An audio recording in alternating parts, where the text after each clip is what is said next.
Navi Mumbai police आयुक्तालयातील Vashi police Thane हद्दीमध्ये माननीय police आयुक्त Milind बारंबे sir, माननीय सहपोलीस आयुक्त संजय अनपुरे सर,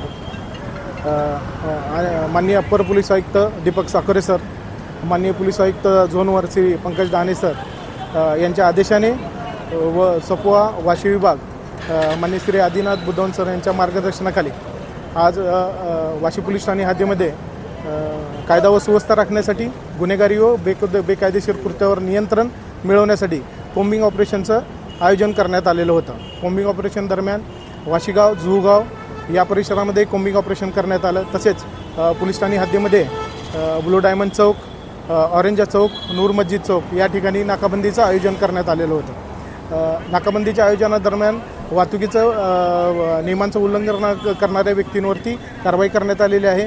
तसेच इतर पोलीस ठाण्याअंतर्गत बेकायदेशीर कृत्य करणारे, अंमली पदार्थ विक्री करणाऱ्या, हायड्रो गांजा स्वतःच्या ताब्यात बाळगणाऱ्या व्यक्तीवरती कारवाई करण्यात आलेली आहे। एक बांगलादेशी इसम मिळून आलेला आहे, त्याच्यावर कारवाई करण्यात आली आहे। 2 गुटख्याच्या कारवाई करण्यात आलेल्या आहेत। तसेच कोप्ताप्रमाणे 14 कारवाई करण्यात आलेल्या आहे।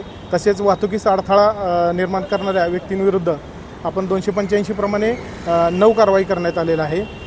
माझा वाशी पोलीस ठाणे हद्दीतील नागरिकांना संदेश आहे की असे पोलीस ठाणे हद्दीमध्ये बेकायदेशीर कृत्य करणारी कोणी व्यक्ती असेल त्याच्याबाबत आपण आम्हाला माहिती द्या, आम्ही त्यांच्यावर निश्चित कडक कारवाई करू आणि असेच कोम्बिंग ऑपरेशनच्या कारवाई पुढे नियमितप्रमाणे चालू राहतील आणि नागरिकांना कायदा व सुव्यवस्था ठेवण्याबाबत वाशी पोलीस ठाणे हमेशा काम करत राहील आणि त्या हस्तगत करण्यात आलेलं आहे। हां, आम्ही एक अग्निशस्त्र पण आम्ही हस्तगत केलं आहे आणि एका इसमाला ताब्यात घेतलेला आहे।